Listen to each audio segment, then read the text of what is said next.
नमस्कार दोस्तों। आज हम समय के पहिए को पीछे घुमाएंगे और चलेंगे साल 1935 के दौर में। एक ऐसा दौर जहां गुलामी की जंजीरें सिर्फ हाथों में नहीं बल्कि लोगों की पहचान पर भी थी। आज जिस जय भीम के नारे से आसमान गूंज उठता है, क्या आपने कभी सोचा है कि यह नारा पहली बार किसके होठों से निकला होगा? लोग अक्सर समझते हैं कि यह नारा बाबा साहब ने खुद दिया, पर सच इससे कहीं ज्यादा गहरा और भावुक है। यह कहानी है बाबा साहब की उस सिपाही की जिसने अपना पूरा जीवन, अपनी जवानी और अपनी आखिरी सांस तक समाज के नाम कर दिए।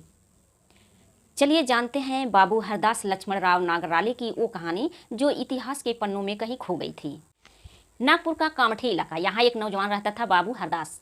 कठकाठी से मजबूत और इरादों से फौलादी बाबू हरदास कोई मामूली इंसान नहीं थे। वे डॉक्टर भीमराव अंबेडकर साहब के उन चुनिंदा साथियों में से थे जिन्हें बाबा साहब खुद कहते थे, मेरा दाहिना हाथ है। उस समय दलित समाज के पास अपना कोई अभिवादन नहीं था। लोग अक्सर राम राम, नमस्ते या जोहार कहते थे। पर बाबू हरदास को लगता था कि एक ऐसी कौम जो अपने हक की लड़ाई लड़ रही है, उसकी पहचान भी अलग होनी चाहिए। वह कुछ ऐसा चाहते थे जिससे समाज में जोश भर जाए और जो सीधे बाबा साहेब के संघर्ष से जुड़ा हो। साल 1935 के आसपास बाबू हरदास ने अपनी संस्था समता सैनिक दल के नौजवानों के साथ इस पर चर्चा शुरू की। कई नाम सामने आए, कई सुझाव दिए गए, लेकिन बाबू हरदास के मन में अपने नेता, अपने मसीहा भीमराव अंबेडकर के प्रति जो श्रद्धा थी, उसने एक नया शब्द गढ़ा, जय भीम। शुरुआत में यह आसान नहीं था, लोग झिझकते थे, लेकिन बाबू हरदास ने इसे एक अभिवादन बना दिया। उन्होंने नियम बनाया कि समता सैनिक दल का हर सिपाही जब भी मिलेगा तो हाथ उठाकर जय भीम कहेगा। धीरे धीरे कामठी की गलियों से शुरू हुई यह आवाज़ पूरे नागपुर में फैलने लगी। बाबू हरदास खुद साइकिल पर जाते और लोगों को समझाते कि जय भीम सिर्फ दो शब्द नहीं है, यह हमारे स्वाभिमान का प्रतीक है। इतिहास की सबसे दिलचस्प बात यह है कि खुद बाबा साहब को भी नहीं पता था कि उनके नाम का नारा तैयार हो चुका है। एक बार जब बाबा साहेब ने नागपुर के दौरे पर आए तो स्टेशन पर हजारों की भीड़ मौजूद थी। जैसे ही बाबा साहेब ट्रेन से नीचे उतरे, पूरा स्टेशन एक आवाज से थर्रा उठा, जय भीम जय भीम। बाबा साहब चौंक गए। उन्होंने पास खड़े बाबू हरदास से पूछा, हरदास यह क्या है? बाबू हरदास ने मुस्कुराते हुए बहुत बड़ी विनम्रता से जवाब दिया, बाबा साहब यह है आपकी मेहनत का फल है। हमने तय किया है कि अब हम अपनी पहचान आपके नाम से ही करेंगे।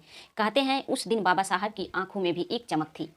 उन्हें एहसास हो गया था कि अब समाज जाग चुका है।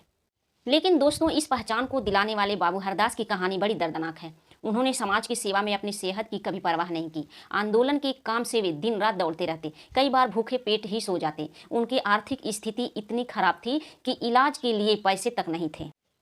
मात्र 35 साल की छोटी उम्र में इस चमकते सितारे ने हमेशा के लिए अपनी आंखें मूंद ली। जिस दिन उनका अंतिम संस्कार हुआ, उनके घर में खाने का दाना तक नहीं था, लेकिन उनके पीछे छोड़ गया जय भीम का वो नारा जो आज करोड़ों लोगों की ताकत बन चुका है। बाबू हरदास आज हमारे बीच नहीं है, लेकिन जब भी हम आप जय भीम कहते हैं तो कहीं ना कहीं उनकी आत्मा को सुकून मिलता है। यह कहानी हमें सिखाती है कि इतिहास सिर्फ राजा महाराजाओं का नहीं बल्कि उन सिपाहियों का भी होता है जिन्होंने पर्दे के पीछे रहकर बड़े बदलाव किए।